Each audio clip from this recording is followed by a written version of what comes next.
5, 4, 3, 2, 1.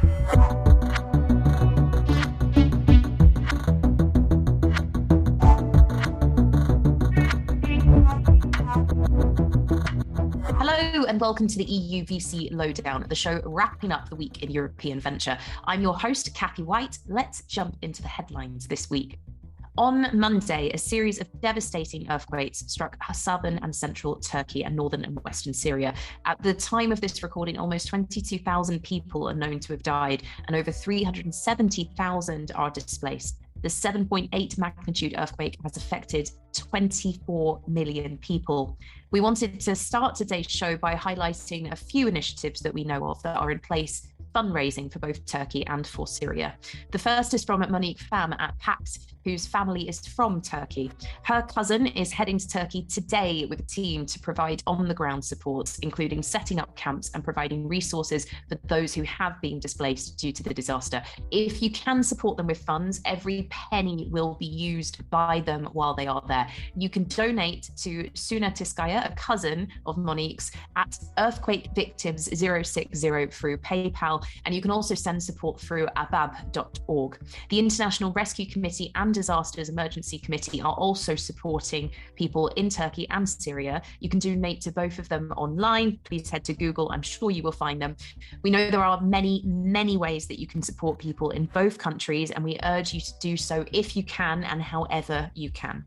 In venture capital fund news this week, OVNI Capital, a new French venture firm led by veteran investors Arnaud Laurent and Augustin Sayer, announced a first close of its debut €50 million fund focused on early stage investments. The firm is looking to back companies with an international approach from day one. Continuing in a French theme, Parisian headquartered fund Partech has raised a €245 million second Africa fund. Now, we usually cover the ins and outs of Europe, but I think it would be a shame not to note the sizable second fund dedicated to African startups. Its first Partech Africa fund, launched in 2018, has backed 17 startups across 9 countries and was responsible for attracting 10% of Africa's total VC spend in 2021 and last year. The second fund will pursue the successful strategy of its first fund. Now, I think this is one to watch, and maybe we'll see a few more funds eyeing the African opportunity before too long. There's no plan B, only Planet A. The Berlin-based green tech venture firm has closed a €160 million fund, which is grounded in deep scientific methodology. The fund has attracted commitments from BMW and German supermarket chain REWE, and I apologize to all of my German listeners because I probably pronounced that incorrectly, as well as the entrepreneurs behind Trivago, HelloFresh, and Zalando. Planet A will be investing across Europe and Israel. In keeping with the climate trend, Planet First Partners announced a new €450 million fund for post-Series B companies backed by the IKEA Group. And you should also check out Inven Capital, which has announced €50 million to invest in clean tech and decarbonisation startups, the second phase of its collaboration with the European Investment Bank. The independent venture firm is allied to CEZ, says, I'm assuming, the Czech energy utility. I do not doubt we're going to hear of more climate-focused funds this year. I'm just wondering how on earth they're all going to come up with new names.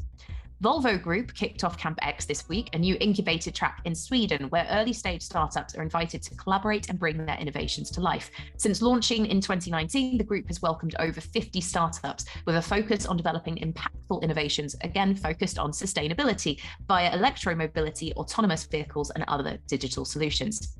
CEE Startup Network Enabler Wolves Summit has announced a new accelerator to connect Ukraine's tech ecosystem in the Visegrad 4 bloc. The V4 Region Up InnoBooster will help Ukrainian businesses affected by the war to relocate and support founders who want to assist with the reconstruction of Ukraine. The program is open to V4 and Ukraine-based MVP startups. And in people moves, this week saw Silicon Valley veteran Luna Schmidt has joined the London office of GV. Since 2014, GV has now invested more than $500 million into the European and Israeli startup scene. Notion Capital also unveiled its Cloud Challenger 100 report, a list of Europe's top 100 B2B SaaS and cloud companies. The report showed that 80% of the SaaS founders surveyed reported little impact from the macroeconomic recession, with many saying the shrinking economy was creating a renewed focus on SaaS quality over quantity. You can head to notion.vc for the full report. If you have news you'd love to highlight on the Lowdown, you can find me, Cathy White, on LinkedIn or on Twitter at CathyWhite10. Please get in touch and we'd love to include it. Now, I'd love to welcome our panel. Joining us on today's show, we have Edward Kandel, a fintech and insurtech investor at Founders Factory, a sector-focused startup accelerator and venture studio for pre-seed and seed stage startups. Dan Bowyer, partner of Superseed, who back ambitious B2B founders and accelerate them from seed to Series A. And of course, the lovely Andreas from the EUVC team is here with us as well. As a slight caveat to today's recording, both Andreas and I are not 100%. I'm recovering from COVID, and Andreas informed me when jumping on the podcast this morning that he has now been infected by his children and is picking up a continued 2-week period of being unwell, unfortunately, in that household. But on to today's topic, and we're going to dedicate the entirety of this conversation to one topic only, and that is the support of LGBTQ+ founders and VCs. In addition to his role at Founders Factory, Edward is part of Proud Ventures, a UK-based grassroots collective of LGBTQ+ investors, VCs, and angel investors focused on building a community to support great founders and mentor people in VC that are LGBTQ+. And this week, Edward, you launched the 2023 LGBTQ+ Founder Report, which aims to raise awareness of key issues and kickstart action to create a more inclusive community with fairer distribution of opportunities. I've got lots of your data up here on screen, but before we start diving into the findings, I'd love for you to just tell us a little bit more about the why behind pulling this report together. We, Proud Ventures itself, which this stems from, started from I'd love to join the LGBT network in VC, and realizing there wasn't one, and then great, I'll just ask the VCs that I catch up with every week for if they know any LGBT VCs, and kind of 80% of the time, 95, that came back with a no. And slowly but surely, kind of Proud Ventures itself built up, and then when we were in that, we were like, great, well, we'd love to kind of try and work towards funds being better and more inclusive towards LGBT founders. But when I was trying this at my fund, Founders Factory, and other people in Proud Ventures were, they were often met with these kind of well-meaning questions, but around, is there a problem? What is the problem? And we realized part of the reason behind that was there was just no data on LGBT founders in the UK at all. There's one report in the US from 2016 from Startup, but there was nothing. And so about a year ago, we set out to kind of change that, and that's the kind of why we started out on this project. It's one of the things that I loved in your executive summary, because I think it really gets the point across, or I felt it really got the point across behind creating the report as well, is you highlighted that if you were to ask someone, maybe in the UK, maybe in wider Europe, how much VC funding do women get, most people would be fairly quick to respond about 1%. And same again, if you were to say how much funding does an all-Black founding team get, if you do know the answer, it's less than 0.25%, at least in the UK. Now, I can't speak for the rest of Europe very clearly, but one of the questions would be, well, how much funding do LGBTQ+ founders get? Now, I don't think anyone on this call would be able to answer that question necessarily. Dan, I don't think you could answer that one. We don't track sexual orientation. We just don't. We track gender, ethnicity, territory, a number of other metrics. We don't ask the question. I think that's more through the fear of it being inappropriate. So I imagine it's a very difficult thing to track, almost nigh on impossible, because I know in my portfolio there are bisexual founders who don't want to be labeled as, they don't want that to be public knowledge. So I think it's going to be something that is always opaque. I also think there is a certain element of, so I'll not get too broad on the topic, but there's a certain element of, I personally don't necessarily believe in binary gender. I think everyone is on the spectrum somewhere. So where you draw the line to define is such a personal thing. And I'd also like to say that as an investor for the last 15 years, raised by a single mum with an openly gay godfather active in my upbringing, and being in media for my early career, and only being surrounded by the weird and wonderful of all kinds of flavors of everything in the pot. Just, I can't believe that people, and this is the question I guess for Edward, is I can't believe that people would discriminate. They obviously do. I can't believe that people would discriminate on such a basis, but it's a conversation I have with female founders a lot, and it's a very difficult conversation to have with specific groups. But I think there's a whole world to unpack, and I'm all up for anything that just creates transparency about whatever it is that needs to be discussed to create more inclusivity. To double tap on a few of those points. So on the nigh on impossible to track. So Founders Factory, we do track it. And I think it's because we changed from being kind of the investing team going, yeah, they're a woman, they're Black, you know, they're Indian or something, to being anonymous self-reported data. Because even so, I think where if you're sitting on the other side of the table and going, this is the diversity of that person, I think we struggled with that internally. So now every time when a founder takes a first call with one of our team, they automatically get sent an email asking to anonymously self-identify gender, sexuality, ethnicity. We're adding kind of disability and socioeconomic to that. And while that doesn't provide this exact founder at this stage of the pipeline is, you know, these things, what it does is it gives us kind of a live-ish view, and we have about 50% filling out of that form, a live-ish view of the kind of diversity at the top of our pipeline. And so how deep does that go, Edward? How do you go into things like for me, neurodiversity and socioeconomic status are probably, and I know there's a lot of crossovers, a lot of challenge across some of the ethnic diversity and socioeconomic. There's just a massive crossover. How deep do you go with the self-identifying question set? Yeah, so because I'll be honest, it's something we brought in 6 months ago and we've been iterating on. So for now, it's 3 questions for all the co-founders: gender, sexuality, ethnicity. But as I said, we are adding on kind of as we speak, you know, disability, neurodiversity, socioeconomic, etc. So I think that's one point. I think you're right. In a setting where you are going, are you gay? Are you lesbian? That's not going to come across great. But I think it's also just partly as an industry, we need to move to kind of self-reported data, because, you know, if you just look at someone and go, yeah, they look like a man, they look like a woman, in an LGBT context, that doesn't always work. That isn't always apparent. You know, that was my first point. And then the other one was interesting around, you were saying, I can't believe people would discriminate. And I guess that's the interesting thing about the report, is because it does seem to suggest that is still the case. And, you know, if you take a wider context, you only have to look in the media around what trans people face, the kind of residual shame and fear that many LGBT people still face in the UK every time they share to someone that they are LGBT. And I think that is born in why kind of up to 75% of LGBT founders and 79% of LGBT investors just aren't sharing don't always feel comfortable sharing their identity to other kind of investors in the ecosystem. And then we also shared that there were a few case studies where, unfortunately, LGBT founders were just facing like blatant discrimination as a result of people taking decisions based on their sexuality or gender identity. Thankfully, very isolated, but I think it's those happening and this kind of residual fear, shame, which make people still be afraid to really open up and kind of be true to themselves. Well, I know Andreas wants to chime in, but what are the numbers? Because the other thing that I also counter whenever I read the stats, and Cathy and I sometimes go head to head on this around, yes, female founders get 1% and Black 0.25, whatever, but and I do not see women in my deal flow. And I've seen, I think, 1 Black founder in the last maybe 6 months. So, and I get that there's a problem with me being attractive as an investor to those communities, as well as them not being in the pot in the first place. But what kind of numbers, how many were in the report?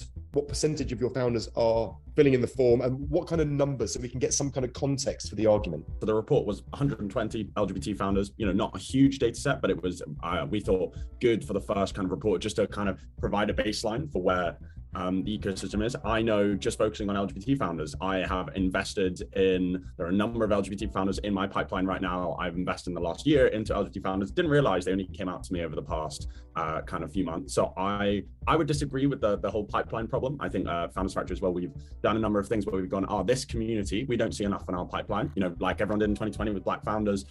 So we held these Power to Underrepresented Founders events where we were just like, hey, if you are a founder of this minority group, apply. We will just connect you to great VCs. Superseed's taken part in that. And then it was really noticeable, the marked increase in the appearance of that minority group in our deal flow and in our pipelines. So I personally don't always believe in the pipeline problem. I think it's a network and being proactive that kind of relates to that. And sometimes, that would be my point. But Andreas, I saw, sorry, you wanted to jump in there. No, but I just had a question that would, and it's actually what Dan said, because Dan said, well, I don't ask because it seems to not be, you know, the right of me to ask. And I'd love to ask you, because you said that you're asking your founders, and also, you know, coming from a bit of a different place, considering this is my feeling. how would you advise that investors go around this topic? Because I've spoken, of course, to a couple of VCs about this as well. And every time they've said, well, we don't ask, so I have no idea. I know one or two that you just in passing said my wife, and she was female or whatever, right? But aside from that, those VCs, because, and I spoke also to fund investors, and they said, I won't tell you who that is, because I spoke to them in connection to wanting to bring, represent this group on our podcast. But you don't want to pass that information on because you don't know if the VC actually wants that known in the market. You could then, of course, ask the person, right? So blah, blah, blah, all that. But I think that there's a whole level of people not knowing how to deal with this. So I'd love to hear your take on that, Edward. Yeah, no, it's a really good point. And actually when we were serving investors, we gave a few free text boxes. And what was really kind of reassuring was a lot of investors going, we don't currently focus on this. I would like to, I just don't know how, or I don't know how to approach this. So I think that is something that we've seen across quite a few investors. We had our launch event last night. There were a lot of investors there who've never openly talked to me around being LGBT, but were keen to understand kind of what the problem is and how they can take an active stance, which I loved. So in terms of how kind of advising investors to go forwards. So one, I think if Sarah Finnegan was here from Antler, she would say, you've got to measure it. You don't know the problem unless you measure it. Otherwise, you have no idea if you are awful, okay, great at it. So that would be the first step, is at some point you need to have an understanding of how well you're doing. Is that top of funnel? Is that portfolio? Either is a good place to start. And then interesting, if you look in the report, and we highlighted some of the kind of anonymous comments dropped by people, there were so many founders who were just going, just please be more open about your support for LGBT founders. Is it a page on your website? Is it a LinkedIn post, which isn't in Pride Month? It doesn't cost the fund anything, but there are all these founders who just unprompted, when we said, what would make you more comfortable, when we just want funds to be more open about their support for us. And then we would feel more comfortable to share. So I think in two kind of simple things to start, it's a kind of awareness and public kind of support point, pronouns on your LinkedIn profile, hey, a post or a bit on your website going, we actively support diverse founders, and then measuring how you're doing, because you can only then really understand where the problems are, where the groups you're not supporting, and what you can do to solve that. Right. There's a lot of people out there that will be very quick to say that they're doing something and the actions aren't there. We know that. But I think maybe this is just me on my positive side, but I think generally people in the market are getting much better at recognizing when someone is virtue signaling and they're not following it up.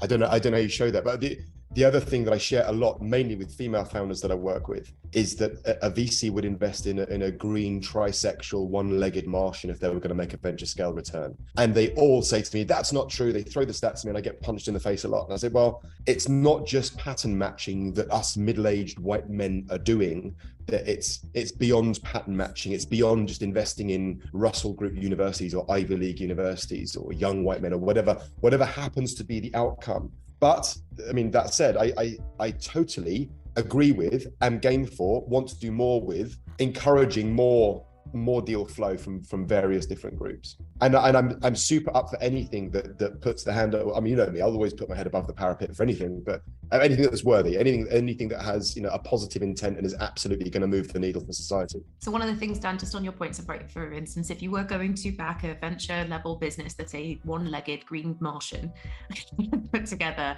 visibly, you should be able to see that person is a one-legged green Martian. And one of the things that we haven't discussed here, right? But, if I came to you with, looking for investment, you can quite clearly tell I am a woman, right? To a point. There's a limitation in that, but you can tell that I am a woman. Unless I necessarily disclose to you that I am bisexual, you're not going to know that. And on the sexuality side of things, across the spectrum, regardless of where you sit, what we're not talking about here is and Edward, please correct me because I'm not an expert on this, right? But there's this shame and this feeling of judgment that goes around with you dependent on the situation that you are in, right? So as Edward pointed out earlier, when someone maybe discloses their sexuality, there is always an element of fear once they share that, because you don't necessarily know how the other person, whatever their position is going to do or react with that information. What are you going to do with it? I don't care if you're gay or lesbian. I don't care. You don't. I know, and everyone's saying people do, and that's why I'm in and I'm game and I'm up for it. But I'm just saying this is I genuinely believe, and I believe this in my heart, if a VC could make a venture scale return from a sapiosexual green Martian with half an eye, they would. Yeah, but what if the VC carries a lot of outward bias or even unconscious bias. Why would you And want to then work with them? suddenly So, well, yeah, no, you probably exactly. don't want to work with them, right? But But this is where this fear comes in, right? Because you don't necessarily know if you're pitching and you met this person once, you don't know them well enough to make any decision. I mean, it goes back to the data, right? So the headline data that a lot of the publications picked up on was the 75% of LGBTQ plus founders and 79% of those that are VCs don't necessarily disclose their sexuality amongst the investors that they work with. And I think it's because of this, well, because of this fear and this worry. And one of the things we've not talked about, and I really want to get into this because it's important, is actually to talk about the negative impact of not revealing your true identity and what that does to an individual. Edward, I'd love to bring you in on this because you know a hell of a lot more on this. I've just read your report, but what is the impact to someone that it recognizes as LGBTQ plus in terms of not being able to show up as their full selves? And I'm going to hijack this for a second, if possible, and take about 30 seconds, and I'll come on to this, just because really, obviously, around green tricycles, VCs just want to back venture scale businesses, 100% right. But there is interesting data and reports which show that the subjective side of VC is the point where it comes in. There's a great, I'll find it at a fund internally. Kieran was talking about this last night, where they got 2 investment teams blindly to judge the same business without telling them. But on the front were 2 different co-founding teams with similar backgrounds, but one, for example, just taking gender, one was a man, one was a woman, and it was the same team scoring it. And they only realized afterwards when they were trying to Google the businesses and there was nothing there. And the data showed they scored the 2 businesses very, very similarly on terms of their internal scorecards, market, venture returns, etc. But when it got to the subjective part of, well, do I want to back this founder? Do I, is this founder going to really have that hustle and drive, the vision? That's where there was that variation. So I agree, everyone wants to back the venture scale businesses, but our decision making has a real subjective element. And you look at the Harvard Business Review, they have stuff on female founders get asked more demotive rather than promotive questions, etc. So I just want to add that I 100% agree with you. All VCs want to add the venture scale, but it is just a fact that our job is very subjective. And I think it's that subjectivity is where stuff like this does come in. Moving on to the actual question you asked me, which is around that kind of negative impact of judging. I think that was something we went kind of quite deeply into last time. Asher Ismail, kind of 3-time exited founder, was on the panel and talking about kind of every time you're having an interaction with someone, you're first of all judging, okay, do I feel comfortable sharing kind of about who I am? Now I'm a very privileged white man, and there are kind of other parts of our community. You're also having to deal with kind of intersectionality of multiple different kind of minority groups. But first of all, you're judging, do I feel comfortable sharing? And if you decide, no, I don't feel comfortable sharing, for whatever that reason is, no one should feel, then, we're not telling anyone they need to come out. But then effectively what happens is kind of every time you're speaking, you're always kind of bearing the back of your mind going, oh, are they going to think I'm X if I said Y, or how I said that? Did that sound like I was, this or that? And so effectively what it adds is just this immense mental load where you're always kind of checking yourself. And I remember this before I came out, I was always like, even at university, checking myself in the corridor. I'd walk past someone and go, oh no, did that sound like I was doing this or Y? And so what it just means from a very simple level is that it just means LGBT founders aren't able to bring their full selves because they can't be their full selves. And Kieran Sharma, who's kind of founding partner of First Look, they're all LGBT. 2 of the 3 partners are LGBT, and they're just the discussions they're able to have with founders just because the founders know they're very open. It's a very supportive space. So that is the kind of how I would classify as the problem around why 75% of LGBT founders are concealing their identity. There's also a whole bunch of research which shows negative health, cognitive impacts, which we can also go into and more detailed in the report. To me, I can't help but think that for most people, what they think about sexuality of others and how they judge that is quite ingrained in their personality. It's when I found people, so for myself, I don't give a fuck. I couldn't care less. And I'm a very strong supporter, and I have good friends who are gay, and I would say that is so rooted in my personality that no one could change that, really, right? I definitely have also met people on the other side of the fence who you could throw all the data, all the reports, all the points at them, and they would still think it's wrong. And they would still hold their awful white man judging biases, and I can't really do much there. And I'm not saying this to then say, okay, then I don't have to fight the fight or anything, right? But what I'm saying is that I have such a hard time thinking about how can we as an industry really I don't think there's that many in the middle that are like, I kind of like it, but I don't, or I think that either you're pro or you're against, and we should, all of us who are on the right side of history, I think should all of us, of course, at any time when we can, try and make clear to the others that their position is not okay. But I just have a very hard time seeing how we as a VC industry can change much there, because it's not people's evaluation criteria when they look for a founder that needs to change. It's something incredibly deeply rooted in how they think about people, right? So I can't help but think that this is a conversation that is very important for our society and is happening and should happen on all levels in society. But it's just not, there's not much point to say, well, you should change your evaluation criteria, or you should put it into your form so you know the data, because either you care about that kind of thing or you don't. I think it gets a bit, superficial to do it like that. And then that gets me to another point, which I think you also pointed out, Dan. As a founder, why would you ever take money from someone where you are in doubt what that person would feel or think about you?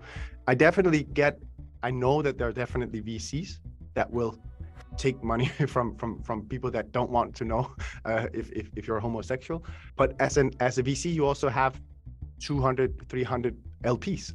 So in that way, you're kind of assembling a very large collective of backers. So you can't, it's hard to be selective there. And when you need that many, then you typically end up also working with people that you don't necessarily like.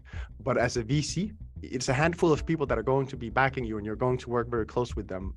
And I would definitely say I would understand a founder if they said, I am not taking money from someone who doesn't like me for who I am, and for that reason I will state it, quite clearly to the VC. But can I add something, Andreas? Because I want to ask Edward the question, because I don't necessarily agree with the first part of what you were saying. I think that most VCs don't care, and I think there's an education piece that Edward is obviously going on with this report that's saying, listen, guys and girls, and you need to care. We need a light shone in this area. But Edward, do you have any data? I don't believe it's binary, don't care, do care. I think that most sit in the middle. But do you know how the investment world, what the figures are, or what you've explored so far? Bunch of really good points, and I agree with you, Dan, on the last bit. So if first my gut, and then the kind of data. My gut is it's probably about 80% are in the middle, who are supportive, good people who are like, or 7% whatever, who are like, yeah, I don't believe LGBT people should go burn in hell or something like that, but also maybe don't have the actions. Is that their mark of good, Edward? Is that I have a is low that the threshold? I'm obviously clearly joking, just for the record. But maybe don't know or have the confidence to, can I take action? Is this taboo? Will I say the wrong thing? Am I going to insult someone? So then there are probably 10 to 15% who are taking action today, and I'll go into the data on those. And then there's the group who are like vehemently opposed. And to be honest, right now I'm not focused on that group, because that will take many, many years of work. And I don't disagree with you, Andreas, that maybe you can't change those people's views. And I don't think anything of what we're saying here is we want to change people's deep-rooted views. If you look at the data, though, it is interesting that we asked VCs if they were taking action to support diverse founders. And that number from the top of my head came out about 82% saying they were taking action. Now, you can question that stat, whether they actually are, but that's the data we have. We then asked them, are they taking action to specifically support LGBT founders? That dropped to 23%. So that is a gulf where it is saying that currently VCs are not taking action where they may be taking action to support, ethnic minority, female founders. And obviously this is not a competition of who's the most kind of group who requires the most support, but that is a definite gulf in the data where it's showing whether it's focused on the industry, it is not the LGBT community as a group. And I think on a few other points that were raised there, I think of the no point, what is the point? Well, if you look at it today, what is it? It's like, 2%, whatever the stat is, of funding goes to all women teams. Therefore, like the companies of the future and how society is of the future is all going to be built by a very homogenous kind of group of founders who are probably going to be solving problems they understand. I'm not sure if I want to live in a world where the only problems we're solving are the ones understood by a specific, often privileged part of our society. And so as a result, I think in terms of is there a point? I do think there is a point, because if you look at venture capital as this gateway to the companies of the future, it's really important that we're backing kind of founders from all these different backgrounds who are building businesses that solve problems for people of all different backgrounds. And then the last point, you were just like, why would someone take money from a fund who was, homophobic or wasn't supportive, it's a good point. But I'd say the reality is most founders don't get there. Most founders are getting 150, 100 no's. I spend a lot of time working with founders, and especially in this market is you optimize for cash in the bank. So the kind of thing of, well, would I take money if they're a fund? I think if they're a fund who doesn't support my views, I think unfortunately that is a small reality, a small part of the founder experience. And most of the time it is, I need money to keep my business alive. I'm being offered money here. Do I take this money or, compromise my morals? I don't know how you want to countenance it. And most founders are going, I've put years into this business. I want to keep it alive. So I would say that thing of why don't founders just not take the money, I don't think is always kind of representative of at least the founders that I've had the experience of working with. We're talking about the LGBTQ plus community and everything, but one of the things that you state in your report, and it's very true, is we can't sweep everyone in that community under one carpet, right? Because we're talking about an incredibly diverse mix of different individuals with very different experiences. And to go back to what you were saying about investors and sitting in this middle ground, right? So they're very quick to say, yes, we want to support female founders. Yes, we want to support diverse ethnic minorities as well. And then maybe LGBTQ plus, some are looking at and some aren't. Say I'm an investor and I want to do more to support the community, given that it is such a multitude of different experiences. Where is the best place for someone to start if they really want to put the effort in and they want to help work with the community in a much better way? That was, I think, one of the most interesting things for a lot of people when they read kind of our report for the first time, is going, oh, interesting. I kind of thought the LGBT community is like a monolith, where when you look within it, there's obviously this big variation between kind of people with sexual minorities, gender minorities, and then you overlay kind of intersectionality and other kind of experiences people have. On our panel last night, Karen was talking around her experience of also being, someone from Indian descent and how that interlays with her LGBT identity. So yeah, it's a great point.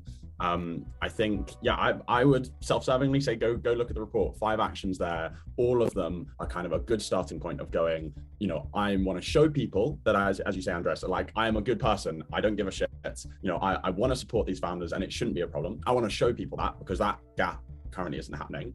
And then I think there is also, this action around internal education, challenge sessions, going, hey, I might not know everything I should know around trans founders. What does it mean to be trans? What does non-binary mean? I don't know. And so I think it's both a kind of public awareness. So LGBT founders are going, okay, wow, this person may not know everything. They may not have perfect knowledge, but at least they want to support. And then also having that session to go, maybe I don't know about all these experiences. I maybe heard the names, I've heard what they're called, but I don't know. And so I think those would be the 2 things I think would be publicly showing your support, and then also kind of that education point. I wonder if, to a degree, there is fear or worry, at least in putting your foot in the wrong place accidentally and it being seen publicly, right? So maybe not referring to an individual the way that the individual wants to be referred, so using their right pronouns, for instance, or a misunderstanding of terms that have been around for a while, but to the vast majority, they probably still don't understand really quite what they mean, right? So for instance, cisgender, as an example. So I think, I come at it from a public relations angle, right? But I think there is worry about saying the wrong thing when you're trying to do the right thing and then getting the backlash from it, even though your intentions were not that. My personal advice on the PR perspective is, if you do get something wrong, you apologize and you take the learning and you move on with it. There was a really nice example doing the rounds, British TV, a presenter used the incorrect pronouns for an individual that is non-binary. They corrected them on live television, and the presenter said, I do apologize and I will correct myself moving forward. It's a very easy thing to do. I've gone on a ramble here, but Edward, just to pick up on that point, right? So anyone that maybe has a bit of worry about stepping the wrong way when their intentions are, well, good. Yeah, no, it's a good point, and something I've heard from a lot of people. I don't think what we're asking is investors to be doing like weekly analysis of, Drag Race or something like that. But it is. No, that would be amazing. Just sorry, side note. That would be Dan. If I could, I would pay good money. Dan, if that is a Substack you are starting, I am there. I will make multiple fake accounts just to be all your 10 first subscribers. I did a race from London to Rome about 15 years ago, and I went in full drag. And I tell you something that I never fully appreciated was that the amount of men that would sidle up to me when we were going for dinner, and I'm in full regalia, the amount of men that would sidle up to me and spill their guts about their marriages and their businesses failing because I took on a female identity. It was just amazing to take on a female persona for the 3 nights that we raced down there, and it was a real eye opener. I don't know. I'm sharing that with you. It's nonsensical and irrelevant, but it was just a lovely moment, and I'm so up for review. Review. There we go. Perfect. Review. You know, if you think about why that is a problem, it is because there are still taboos, or there is this underlying fear, shame. It wasn't too long ago when being LGBT was criminalized. So I think it is good to be aware of, like, why are we having this discussion? Why are we having this discussion around female founders, black founders, etc.? And so I think it's just good to start from that foundation. But I think 100%, Cathy, your point was right. From all the LGBT people I know, if you're making a positive effort, even if you're asking questions like we are today, but you're doing it in a kind of positive way, I want to know, what is this? How do I do this? It's very, very rare that you will ever get a negative pushback from it, because you're making an effort, you're kind of taking a step forwards. So I would say, if you look at the report, the main findings and what founders are asking VCs to do is just be more open around who they want to support, it should be everyone. And if they are taking any actions to do it. So I would say that would be my summary. If you make a mistake, just apologize and move on. It'll be completely fine. If you get someone's pronouns wrong, apologize, move on, would be the kind of overall message from me. Came off mute here because I realized that we've been quite, you 3 are UK citizens. Yeah. I am Danish. There's definitely something to be said about all of Europe as well. And I think, given that typically at EUVC we have, listeners from all over Europe, I'm sure that there's some people listening in from Eastern Europe that would say, I don't recognize the reality you guys are talking in. I've definitely seen that also when we've been in other countries in person. See, not what I would call discrimination, and also, as you say, LGBTQ is not really that much of a topic as women versus men, but I've definitely seen the difference in how people think and talk about women and women founders and that whole cause, depending on whether you're in Denmark, the UK, or Eastern Europe.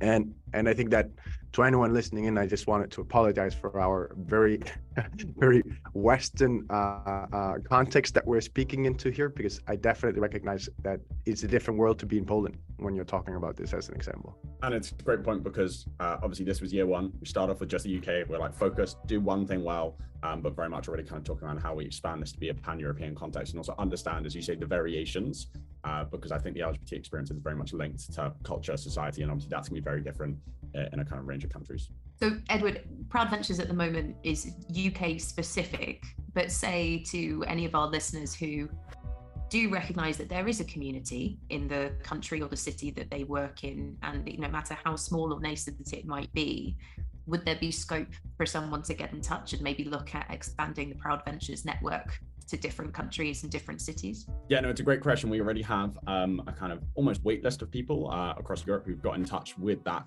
aim. I think we've all been in kind of, as investors, too many WhatsApp groups, Slacks, which start off very good with something small, a great community, and expand far too quickly. And because there hasn't been that community with LGBT VCs and angel investors, we are intentionally being quite slow with our expansion to make sure that we actually build these really meaningful connections which can actually drive change, like the LGBT Founder Report and a number of other things we're planning. So 100% get in touch with me, but with the caveat that that's something that will happen, but it's not going to happen immediately, just because we want to make sure we do this well, have a big impact both internally but also externally. And I think we've all decided to do that in a kind of more intentional way, if that makes sense. Sounds good. On that note, I think we should wrap up today's conversation. For anyone who's listening who does want to get in touch, you can head over to the proud-ventures.com website. Edward is also on LinkedIn. I'm sure you can connect with him on there as well. And do you have a Twitter? Are you on Twitter? Nope, no. Not more people are giving up on Twitter. That's a whole other conversation. Let's not start that one. Thank you for joining us for today's show. That's it for this episode. So make sure to check out the EUVC newsletter over on EU.VC and follow the European VC on LinkedIn, where we will continue the conversation. And if you'd like to get involved in the podcast, and we do welcome guests from all across Europe, not just the UK. We're eager to add more voices to the Lowdown community, so please get in touch with me as well. And until next week, have a good one.